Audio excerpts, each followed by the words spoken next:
Buenos días compañeros, a continuación se les explicará el método OCRA, por sus siglas en inglés Occupational Repetitive Actions. Los autores del método OCRA son Occhipini y Colombini. Este fue publicado por la institución Unidad de Investigación en Ergonomía de Posturas y Movimientos, EPM. El medio de publicación fue Revista Ergonomics. La fecha de publicación fue en 1998. Este método fue diseñado para tareas de trabajo repetitivo con la extremidad superior. El método presenta algunas ventajas, las cuales son: evaluar las modalidades de interrupción del trabajo a turnos con pausas, así como también evaluar el tipo de sujeción de la mano, evaluar la actividad del trabajo con uso repetitivo en manos y brazos. Cabe mencionar que así como ventajas, tiene algunas desventajas, las cuales son: no puede ser evaluado por una persona que no se encuentre capacitada. Así como también, el método evalúa solo los trabajos de 8 horas o menos, y evalúa solo hombros, codos, muñecas, manos y dedos. Este método será presentado por Yolanda María Ponce Jiménez e Iris Alondra Landeros del Real. El checklist OCRA permite valorar el riesgo asociado al trabajo repetitivo. OCRA es un procedimiento de análisis ergonómico que mide el nivel de riesgo en función de la probabilidad de aparición de trastornos musculoesqueléticos en un determinado tiempo, centrándose en la valoración del riesgo en los miembros superiores del cuerpo, estas derivadas de una sobrecarga física de trabajo. Este método considera en la evaluación los factores de riesgo recomendados por la IEA, por sus siglas en inglés International Ergonomics Association, los cuales son repetitividad, posturas inadecuadas o estáticas, fuerzas, movimientos forzados, falta de descansos o periodos de recuperación, valorándolos a lo largo del tiempo de la actividad del trabajador. Así como también considera otros factores influyentes como las vibraciones, la exposición al frío o los ritmos de trabajo. Como se mencionó en un comienzo, existen ventajas. A continuación se les mencionarán algunas. 1. Es bastante intuitivo y fácil de aplicar, siendo también muy completo en cuanto a contemplación de factores de riesgo. 2. Este método evalúa las modalidades de interrupción del trabajo a turnos con pausas. 3. La evaluación de la repetitividad de las actividades de los brazos es más exhaustiva. 4. Se evalúa la actividad del trabajo con uso repetitivo de fuerza en manos y brazos en función de las vueltas entre ciclo y el tiempo empleado en la realización de estas actividades. 5. Evalúa la presencia de posturas incómodas de brazos, muñecas y codos según el tiempo empleado en la realización de esta actividad, las cuales son extensión y flexión de manos, extensión y flexión de muñecas, entre otras. 6.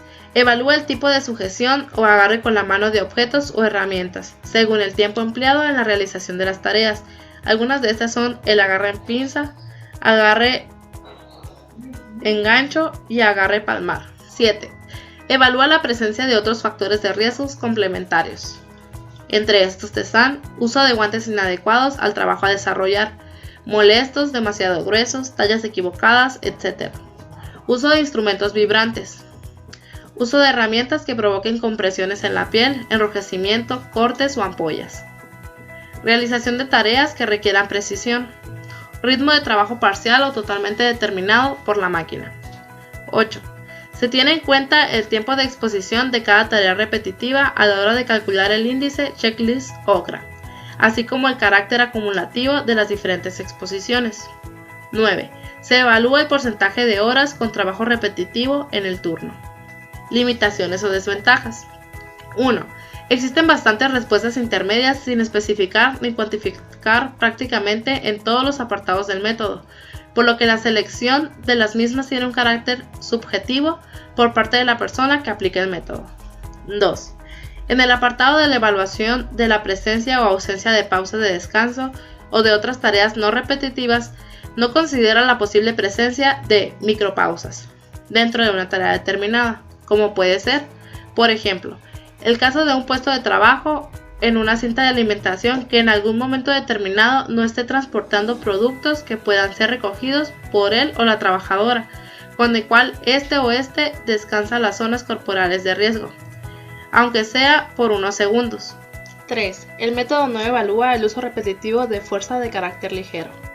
4. La evaluación de las posturas se cuantifica exclusivamente en la función del tiempo, el cual se mantiene en las mismas y no según la gravedad. 5. El método considera el hecho de que las posturas de sujeción de objetos o herramientas con la mano tienen la misma gravedad cuando los agarres en pinza son más propensos a trastornos musculoesqueléticos que los agarres palmares con el o los dedos en forma de gancho. Como se puede apreciar en la imagen, se muestran algunas posiciones funcionales de la mano.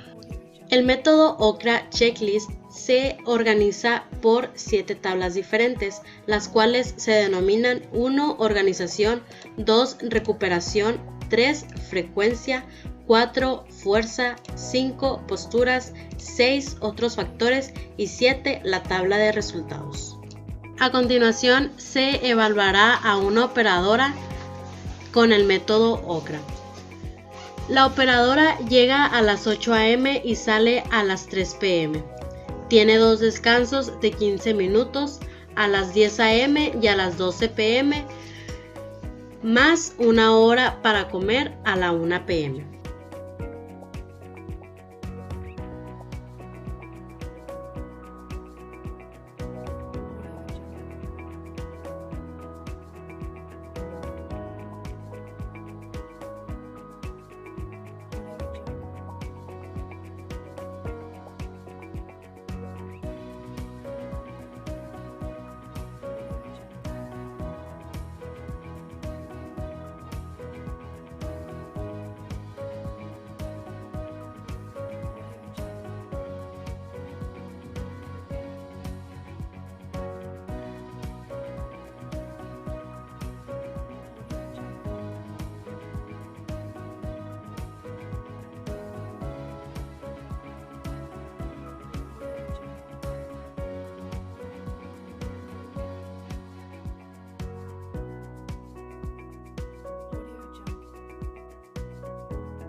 Empezando con la tabla número 1, vemos que son los datos organizativos.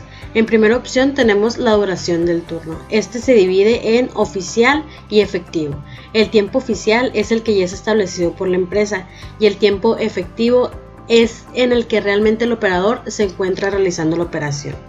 Después tenemos las pausas por minuto. Aquí se considera la suma total de minutos de pausa sin considerar la comida. Pasamos a las pausas para comer.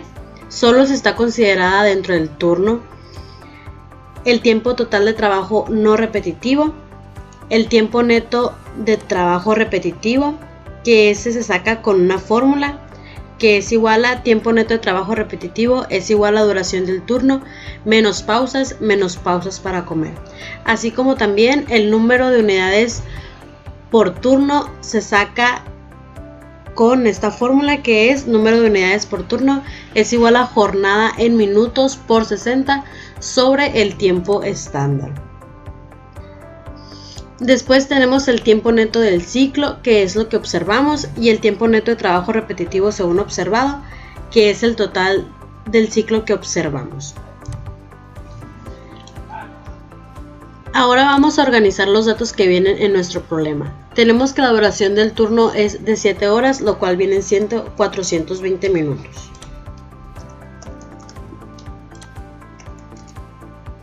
Las pausas sin considerar la comida, vemos que son 2 de 15 minutos, eso quiere decir 30 minutos. Las pausas para comer es 1 hora para comer, lo cual son 60 minutos. El tiempo total de trabajo no repetitivo. Si volvemos al video, vemos que la operadora hace todo el tiempo lo mismo, lo cual viene siendo 0. El tiempo neto de trabajo repetitivo, al sacarlo con la fórmula, nos da un total de 330. Y el número de ciclos o unidades por turno, igual, al sacarlo con la fórmula, nos da un total de 421. El tiempo neto del ciclo, el tiempo estándar son 47 segundos y lo que observamos son 47 segundos. Después, en la tabla que viene abajo, vamos a ubicar el tiempo neto de trabajo repetitivo, que nos dio a igual a 330. Lo ubicamos en la tabla y nos da el factor de duración, lo cual viene siendo 0.925. Pasando a la tabla número 2, es el régimen de pausas. Una puntuación de 0 si existe una interrupción de al menos 8-10 minutos cada hora, incluyendo pausas para comer, o bien el tiempo de recuperación está dentro del ciclo. Una puntuación de 2 si existen 2 interrupciones en la mañana y 2 por la tarde, más de una pausa para comer de una duración mínima de 8-10 minutos en un turno de 7-8 horas, o como mínimo 4 interrupciones además de la pausa para comer, o 4 interrupciones de 8-10 minutos en el turno de 6 horas.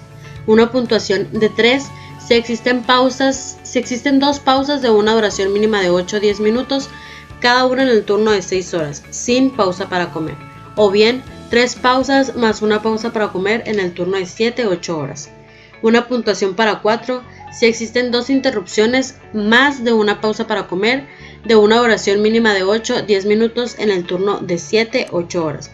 o 3 pausas pero ninguna para comer, o bien en el turno de 6 horas una pausa al menos de 8-10 minutos. Una puntuación de 6 si en el turno de 7 horas sin pausa para comer existe solo una pausa al menos 10 minutos, o bien en el turno de 8 horas existe una única pausa para comer, la cual no cuenta como horas de trabajo. Una puntuación de 10 si no existen pausas reales excepto algunos minutos, menos de 5 minutos en el turno de 7-8 horas. Si recordamos, en nuestro caso nos dicen que son 2 pausas de 15 minutos y una pausa para comer. Es por eso que escogemos el número 4. Y lo ubicamos en el factor de recuperación. Pasando a la tabla número 3, frecuencia de acciones técnicas dinámicas y estáticas. Se divide en 2, acciones técnicas dinámicas y acciones técnicas estáticas.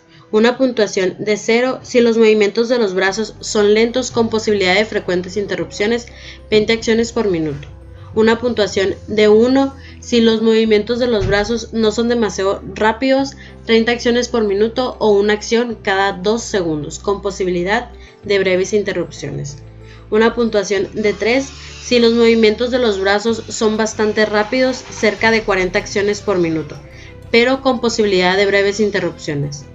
Una puntuación de 4 si los movimientos de los brazos son bastante rápidos, cerca de 40 acciones por minuto, y las posibilidades de interrupción es más escasa e irregular.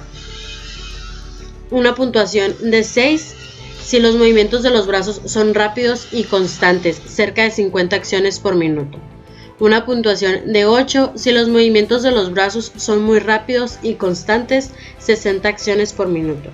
Una puntuación de 10 si la frecuencia es muy alta, cerca de 70 acciones por minuto o más. Acciones técnicas estáticas. Un 2.5 si un objeto es mantenido en presa estática por una duración de al menos 5 segundos consecutivos y esta acción dura 2/3 del tiempo del ciclo del periodo de observación. Una puntuación de 4 si un objeto es mantenido en presa estática por una duración de al menos 5 segundos consecutivos y esta acción dura todo el tiempo del ciclo o el periodo de observación. Es importante mencionar que si las acciones técnicas estáticas nos sale mayor a las acciones técnicas dinámicas, nos quedaremos con el valor de acciones técnicas estáticas. En nuestro caso, vemos que los movimientos no son muy rápidos, es por eso que escogemos la puntuación número 1. Pasando a la tabla número 4, aplicación de fuerza, se divide en 3. La actividad laboral implica el uso de fuerza muy intensa, puntuación de 8 a 10 en la escala de Borg. Para tirar o empujar palancas, cerrar o abrir, presionar o manipular componentes, utilizar herramientas, usar el peso del cuerpo para obtener fuerza necesaria, manipular componentes para levantar objetos. Y una puntuación de 6 si son 2 cada 10 minutos, si son 12, 1% del tiempo, una puntuación de 24, 5% del tiempo, una puntuación de 32 si es más del 10% del tiempo. La actividad laboral implica el uso de fuerza intensa, puntuación 5, 6 y 7 de la escala de Borg. Para tirar o empujar palancas, pulsar botones, cerrar o abrir, manipular o presionar objetos, utilizar herramientas, manipular componentes para levantar objetos. Y una puntuación de 4 si son 2 segundos cada 10 minutos, puntuación de 8 si es 1% del tiempo, una puntuación de 16 si es 5% del tiempo, puntuación de 24 si es más del 10% del tiempo. Y la actividad laboral implica el uso de fuerza moderada, puntuación de 3/4 en la escala de Borg. Para tirar o empujar palancas, pulsar botones, cerrar o abrir, manipular o presionar objetos, utilizar herramientas, manipular componentes para levantar objetos. Una puntuación de 2 si es 1/3 del tiempo, una puntuación de 4 si es aproximadamente la mitad del tiempo, una puntuación de 6 si es más de la mitad del tiempo y una puntuación de 8 si es casi todo el tiempo. Ya que en nuestro ejemplo casi no aplica fuerza, utilizaremos solamente la tabla de la fuerza moderada. vemos que solamente manipula y presiona el objeto, que es la grapadora. Es por eso que escogemos manipular o presionar objetos.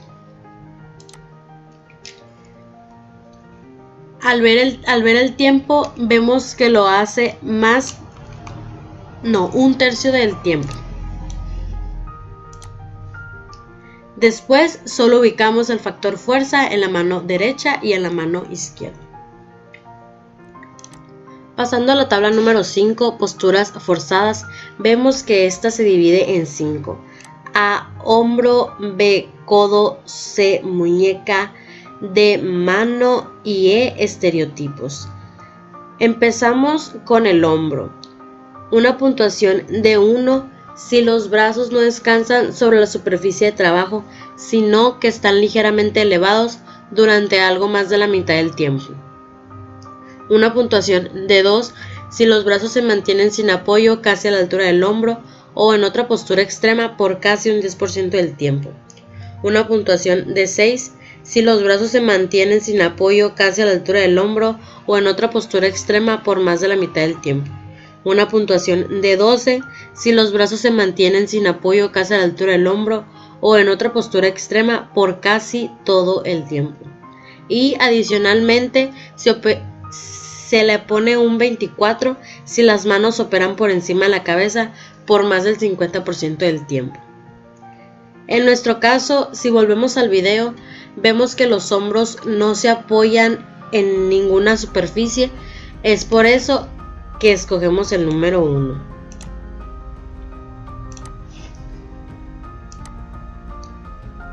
El codo. Una puntuación de 2 si el codo debe realizar amplios movimientos de flexo, extensión o pronosupinación, movimientos bruscos cerca de un tercio del tiempo. Una puntuación de 4 si el codo debe realizar amplios movimientos de flexo, extensión o pronosupinación, movimientos repentinos por más de la mitad del tiempo. Una puntuación de 8 si el codo debe realizar amplios movimientos de flexo, extensión o pronosupinación, movimientos repentinos por casi todo el tiempo. En nuestro caso, vemos que no hace movimientos bruscos, no hace movimientos repentinos. Es por eso que esta tabla no aplica para nuestro problema. La muñeca. Una puntuación de 2 si la muñeca debe doblarse en una posición extrema o adoptar posturas molestas, amplias flexiones, extensiones o desviaciones laterales, por lo menos un tercio del tiempo. Una puntuación de 4 si la muñeca debe doblarse en una posición extrema o adoptar posturas molestas por más de la mitad del tiempo. Y una puntuación de 8 si la muñeca debe doblarse en una posición extrema por casi todo el tiempo. Vemos que lo que hace nuestra operadora es agarrar las hojas y la muñeca se mantiene en un estado de 20 grados. Es por eso que ponemos la puntuación número 4. Mano. Una puntuación de 2 si es por cada tercio del tiempo. Una puntuación de 4 si es más de la mitad del tiempo y una puntuación de 8 si es casi todo el tiempo para situaciones con los dedos juntos, con la mano casi completa abierta, con los dedos en forma de gancho o con otros tipos de toma o agarre similares a los anteriores. Aquí, como vemos, es la recolección de hojas y lo hace con los dedos juntos, es por eso que elegimos esta opción y esto lo hace casi todo el tiempo de la operación.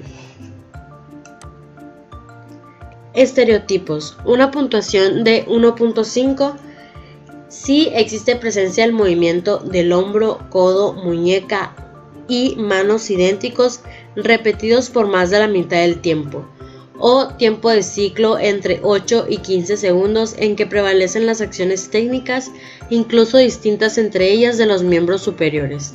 Una puntuación de 3 si existe presencia del movimiento de codo, muñeca, mano idénticos repetidos casi todo el tiempo, o tiempo de ciclo inferior a 8 segundos en que prevalecen las acciones técnicas, incluso distintas entre ellas, de los miembros superiores. En nuestro caso, Como tomamos todo el ciclo, ida y vuelta de izquierda a derecha y de derecha a izquierda, esto no aplicaría para nosotros, ya que no hay movimientos idénticos de ninguna de las extremidades. Después, en el factor postura, aquí vamos a ubicar el que nos salió mayor de nuestras 5 tablas. Aquí nos salió mayor el de la mano, que son 8 puntos. Y los ubicamos en el factor postura. Pasando a la tabla número 6, factores de riesgo complementarios, se divide en 2, factores físico-mecánicos y factores socio-organizativos. Una puntuación de 2 si se emplean por más de la mitad del tiempo, guantes inadecuados para la tarea, incómodos, demasiado gruesos o talla incorrecta. Una puntuación de 2 si la presencia de movimientos repentinos bruscos con frecuencia de 2 o más por minuto. Una puntuación de 2 si la presencia de impactos repentinos, uso de las manos para dar golpes con frecuencia de al menos 10 veces por hora. Una puntuación de 2 si el contacto con superficies frías inferior a 0 grados, desarrollar labores en cámaras frigoríficas por más de la mitad del tiempo. Una puntuación de 2 si se emplean herramientas vibradoras por lo menos un tercio del tiempo. Atribuir un valor de 4 en caso de uso de instrumentos con elevado contenido de vibración. Ejemplo, un martillo. Una puntuación de 2 si se emplean herramientas que provocan compresiones sobre las estructuras musculosas y tendinosas. Verificar la presencia de enrojecimiento, callos, heridas, etc. sobre la piel. Una puntuación de 2 si se realizan tareas de precisión durante más de la mitad del tiempo. Tareas en áreas menores de 2 o 3 milímetros que requieren distancia visual de acercamiento. Una puntuación de 2 si existen más factores adicionales al mismo tiempo que ocupan más de la mitad del tiempo. Una puntuación de 3 si existe uno o más factores complementarios que ocupan casi todo el tiempo. Pasamos a los factores socioorganizativos.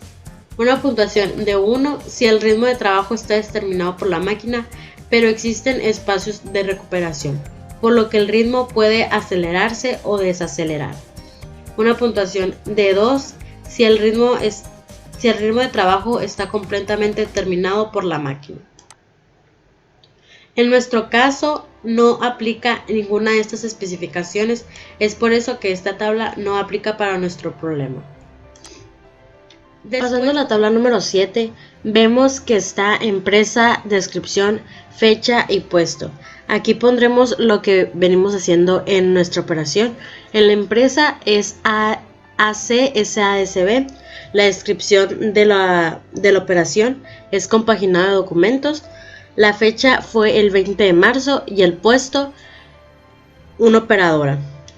Después vemos que está una tabla donde dice factores de riesgo por trabajo repetitivo, donde nos da varios datos que dicen tiempo de recuperación insuficiente, frecuencias de movimientos, aplicación de fuerza, hombro, codo, muñeca, mano, dedos, estereotipos, posturas forzadas, factores de riesgo complementarios y factor duración. Aquí solamente vamos a pasar los datos que ya sacamos en nuestras tablas anteriores.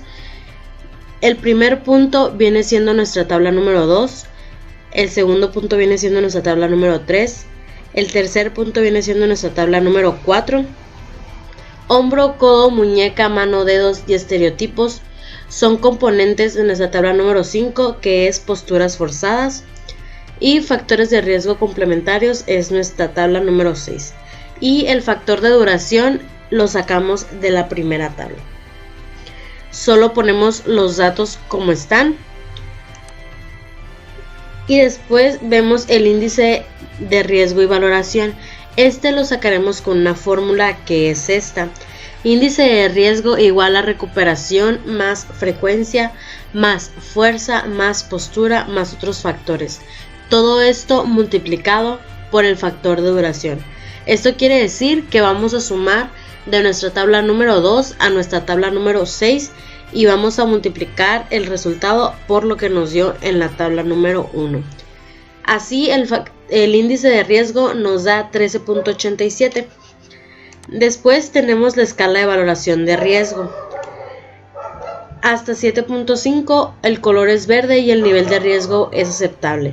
7.6 a 11 el color es amarillo y el nivel de riesgo es muy leve o incierto. De 11.1 a 14 el color es rojo y el nivel del riesgo es no aceptable, nivel leve. De 14.1 a 22.5 el color es rojo fuerte y el nivel de riesgo es no aceptable, nivel medio. Mayor a 22.5 el color es morado y el nivel de riesgo es no aceptable, nivel alto. Ya que a nosotros nos dio 13.87, lo ubicaremos y nos da rojo suave, nivel de riesgo no aceptable, nivel leve. Para finalizar, continuaremos con las recomendaciones. La primera sería asignarle a la operadora una engrapadora eléctrica para así eliminar la necesidad de ejercer fuerza para llevar a cabo la tarea de engrapado. Como segunda opción, mecanizar la tarea. Como tercera opción, rotación de actividades o de personal. Y como cuarta opción, modificar los alcances en el área de trabajo. Por último, muchas gracias, se agradece su atención.